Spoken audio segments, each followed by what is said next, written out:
زي ما انتم شايفين في غرفة نوم شباب أطفال، تعتبر زي أوضة النوم الكبيرة. الدولاب بتاعها 2 متر، قشرة أفريقي، إزاز عسلي. الشغل زي ما انتم شايفين حاجة مميزة جدا.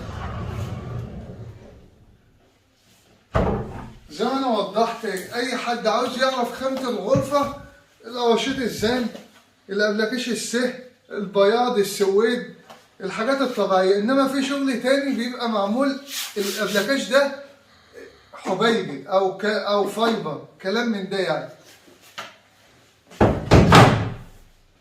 تمام، ده نظام مكتبة. والناحية التانية بيبقى رف وماسورة عشان الفساتين. طبعا كل الشغل ده تصميمات مميزة وحاجات حديثة. خليك برضو معانا وهتشوفوا التسريحة بتاعتها.